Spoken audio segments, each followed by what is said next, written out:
हाँ जी students, today we will discuss about the acidic character of carboxylic acids कि ਜਿਹੜੇ कार्बोक्सिलिक एसिड्स ਹੁੰਦੇ ਆ why they are highly acidic in nature. This is the general formula for a carboxylic acid where R can be hydrogen as well as some alkyl group. अगर तुसी इस carboxylic acid ਦੇ ਵਿੱਚ ਦੇਖੋ ਤਾਂ ਜਿਹੜਾ ਆ OH ਗਰੁੱਪ ਆ, ਇਸ OH ਗਰੁੱਪ ਦੇ ਨੈਕਸਟ ਲੱਗਿਆ ਹੋਇਆ ਵਾ ਸਾਡੇ ਕੋਲ ਕਾਰਬੋਨਿਲ ਗਰੁੱਪ। और जिहड़ा कार्बोनिल ग्रुप आ बेटा, this is an electron withdrawing group. It has -R effect. -R effect का मतलब हो गया कि थ्रू रेजोनेंस इलैक्ट्रॉन्स नू गेन कर लेना, इलैक्ट्रॉन्स नू विदड्रॉ कर लेना अपने नाल दे एटम तो उहदे इलैक्ट्रॉन्स नू ले लेना through resonance, through delocalization of bonds. हुण क्योंकि बेटा जिहड़ा कार्बोनिल ग्रुप आ वो एक इलैक्ट्रॉन विड्रॉइंग ग्रुप आ, उहदा -R इफेक्ट आ, तो वह की करता आ कि जिहड़ा उहदे नाल ऑक्सीजन लग्या होया वा उस ऑक्सीजन तो इलैक्ट्रॉन्स नू रेजोनेंस के थ्रू अपने उपर ले लैंदा वा। इस तरीके दे नाल आ पेयर इस बॉन्ड के उपर आ गया तो पाई बॉन्ड टुट के ऑक्सीजन कोल चलिया गया, तो जिहदे नाल साडे कोल आ स्पीशीज़ बन गई। ठीक है जी। हुण ये स्पीशीज़ जदों बनी तो तुसी देखो इस स्पीशीज़ दे विच ऑक्सीजन के उपर आ चुकिया वा पॉजिटिव चार्ज, तो ऑक्सीजन एक इलैक्ट्रोनैगेटिव एटम होने के नाते अपने उपर पॉजिटिव चार्ज नूं कदे भी नहीं लै सकदा, तो उन्हें अपने पॉजिटिव चार्ज नूं हमेशा खत्म करने की कोशिश करनी आ। तो वह अपने पॉजिटिव चार्ज नूं किद्दां खत्म करने की कोशिश करता वा, नाल दे हाइड्रोजन वाले इलैक्ट्रॉन पेयर नूं या जिहड़ा इस बॉन्ड का बॉन्ड पेयर आ इहदी इलैक्ट्रॉन डेंसिटी नूं सारा अपने वाल खिंच लैंदा, जिहदे करके असीं ये कहने आ कि जिहड़ा कार्बोक्सिलिक एसिड का OH बॉन्ड आ उहदी इलैक्ट्रॉन डेंसिटी सारी ऑक्सीजन वाल चली गई तो it is highly polar. This bond is highly polar. तो सानू पता भी जिहड़े बॉन्ड्स पोलर होंदे आ they can break very easily, वो वीक हो जाते आ, तो इस करके this bond can break very easily. और जदों ये बॉन्ड टुटेगा we will get RCOO negative plus H positive, क्योंकि ए वाले बॉन्ड के दोनों इलैक्ट्रॉन्स ऑक्सीजन ही लैके जाएगा बिकॉज इट इज़ इलैक्ट्रोनैगेटिव।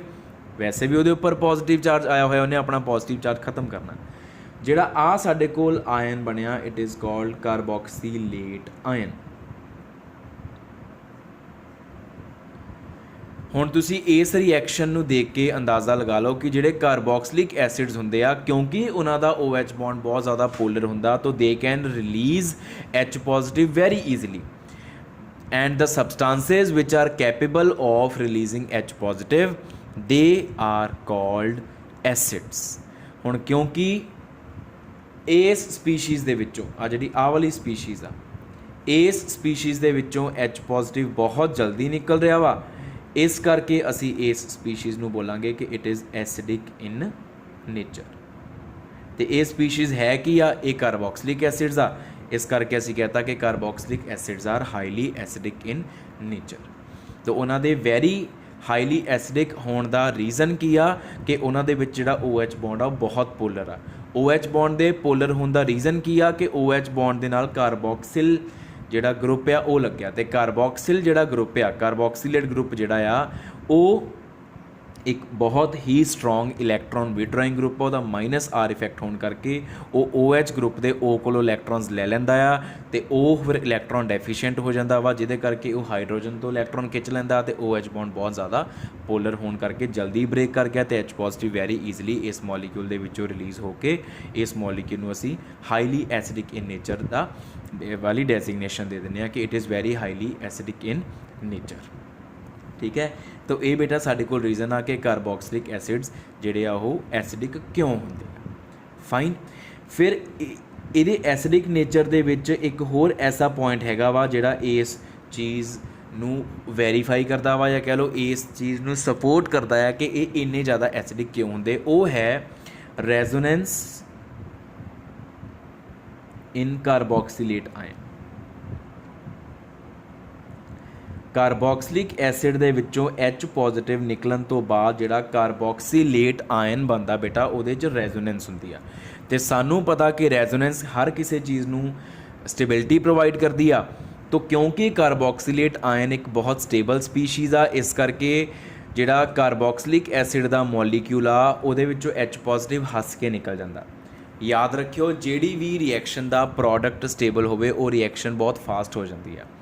ਇਹਦਾ ਮਤਲਬ ਦਿਸ ਰਿਐਕਸ਼ਨ ਇਜ਼ ਵੈਰੀ ਫਾਸਟ, ਔਰ ਵੀ ਕੈਨ ਸੇ ਕਿ ਜਿਹੜਾ ਇਸ ਰਿਵਰਸੀਬਲ ਰਿਐਕਸ਼ਨ ਦਾ ਇਕੁਲਿਬਰੀਅਮ ਆ ਉਹ ਹਮੇਸ਼ਾ ਰਾਈਟ ਹੈਂਡ ਸਾਈਡ ਵੱਲ ਨੂੰ ਲਾਈ ਕਰੇਗਾ, ਉਹ ਸੱਜੇ ਪਾਸੇ ਨੂੰ ਲਾਈ ਕਰੇਗਾ, ਕਿਉਂਕਿ ਸੱਜੇ ਪਾਸੇ ਨੂੰ ਜਿਹੜਾ ਪ੍ਰੋਡਕਟ ਬਣਿਆ ਕਾਰਬੋਕਸਿਲੇਟ ਆਇਨ ਉਹ ਬਹੁਤ ਸਟੇਬਲ ਆ।